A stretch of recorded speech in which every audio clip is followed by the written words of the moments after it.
আলহামদুলিল্লাহ, বাসায় তৈরি পিৎজা যদি এত মজা হয় তাহলে দোকান থেকে আর পিৎজা কিনে কে খেতে চাইবে বলুন তো।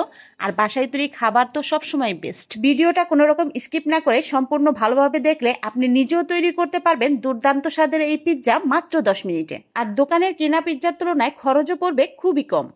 চেষ্টা করেছি সবচাইতে সহজ পদ্ধতিতে শেয়ার করতে, আশা করি আপনাদের ভালো লাগবে।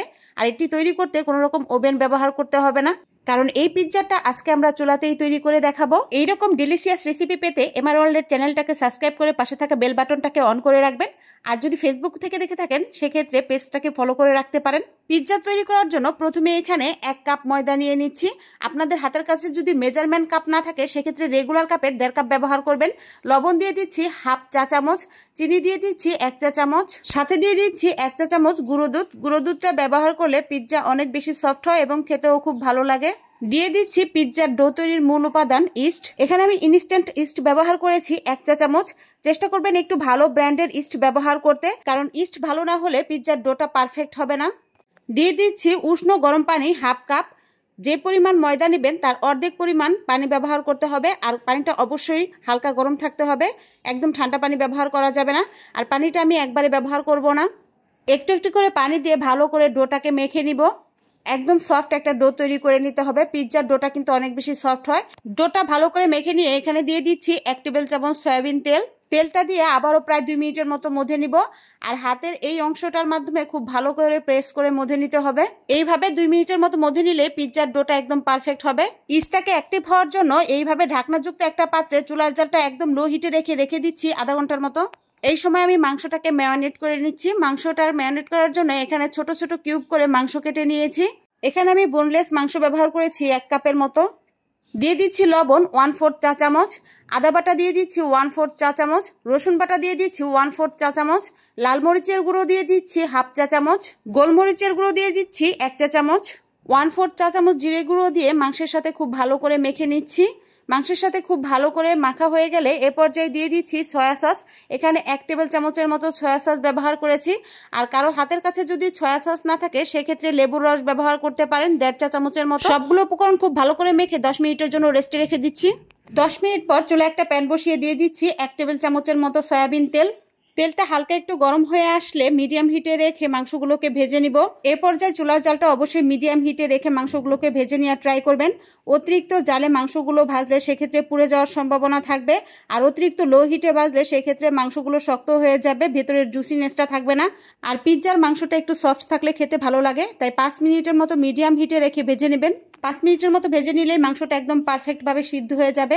নিশ্চয়ই দেখে বুঝতে পারছেন মাংসটা কতটা সফট এবং জুসি হয়েছে। এ পর্যায়ে আমি মাংসটাকে নামিয়ে রেখে দেব। এখন পিৎজার ডোটা নিয়ে নিচ্ছি। পিৎজার ডোটা মেখে একটু গরম জায়গায় রেখে দিলেই দেখবেন ফুলে এরকম ডাবল হয়ে যাবে। পিৎজার এই ডোটা ফুলে এমন ডাবল হলেই বুঝতে পারবেন ইস্টটা একদম পারফেক্টভাবে অ্যাক্টিভ হয়েছে। এখন পিৎজার এই ডোটাকে 1 মিনিটের মতো মধে নিয়ে পিৎজার শেপ দিয়ে নিচ্ছি। হাত দিয়ে প্রেস করে ডোটাকে একটু ছড়িয়ে দিচ্ছি, এরপর বেলুন দিয়ে বেলে নিব।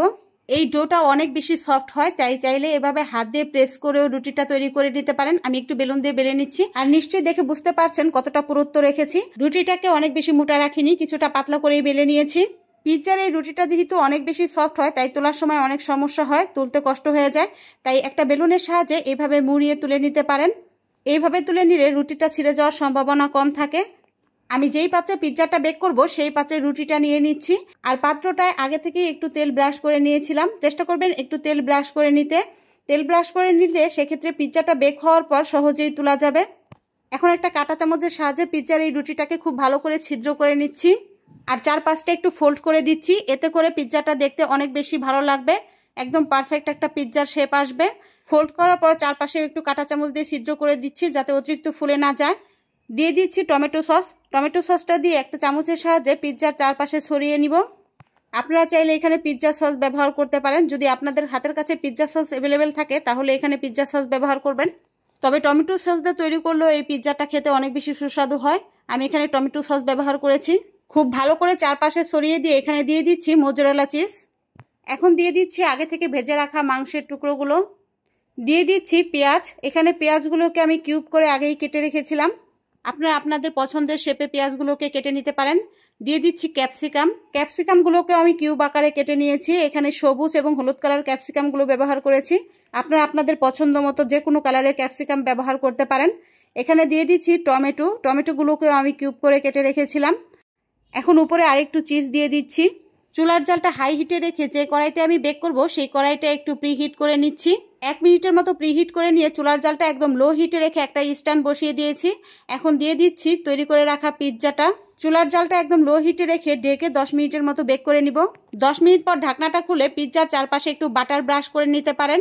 বাটারটাকে মেল্ট করে চারপাশে একটু ব্রাশ করে নিতে পারেন, অথবা আনাম একটা বাটার নিয়ে এইভাবে একটু চারপাশে দিয়ে দিতে পারেন। এতে করে দেখতে খুব সুন্দর হবে এবং খেতেও খুব সুস্বাদু হবে।